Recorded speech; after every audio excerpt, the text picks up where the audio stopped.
ان لوگوں سے لڑو جو اللہ پر اور قیامت کے دن پر ایمان نہیں لاتے، جو اللہ اور اس کے رسول کی حرام کردہ شے کو حرام نہیں جانتے، نہ دین حق کو قبول کرتے ہیں، ان لوگوں میں سے جنہیں کتاب دی گئی ہے، یہاں تک کہ وہ ذلیل و خوار ہو کر اپنے ہاتھ سے جزیہ ادا کریں۔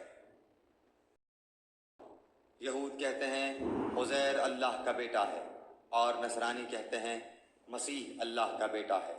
یہ قول صرف ان کے منہ کی بات ہے، اگلے منکروں کی بات کی یہ بھی نقل کرنے لگے۔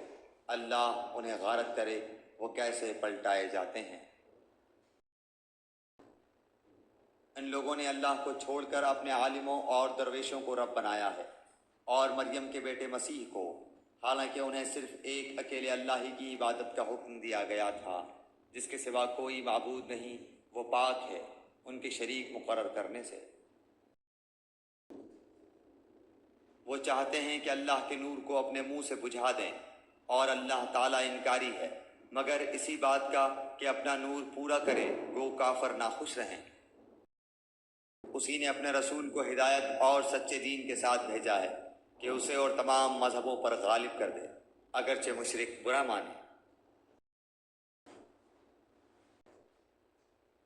اے ایمان والو، اکثر علماء اور عابد لوگوں کا مال ناحق کھا جاتے ہیں اور اللہ کی راہ سے روک دیتے ہیں، اور جو لوگ سونے چاندی کا خزانہ رکھتے ہیں اور اللہ کی راہ میں خرچ نہیں کرتے، انہیں دردناک عذاب کی خبر پہنچا دیجیے۔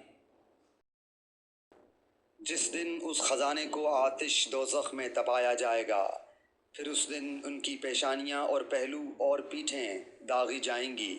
ان سے کہا جائے گا یہ ہے جسے تم نے اپنے لیے خزانہ بنا رکھا تھا، بس اپنے خزانوں کا مزہ چکھو۔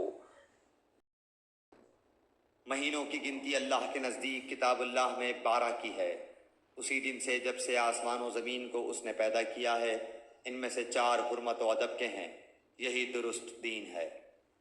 تم ان مہینوں میں اپنی جانوں پر ظلم نہ کرو، اور تم تمام مشرکوں سے جہاد کرو جیسے کہ وہ تم سب سے لڑتے ہیں، اور جان رکھو کہ اللہ تعالیٰ متقیوں کے ساتھ ہے۔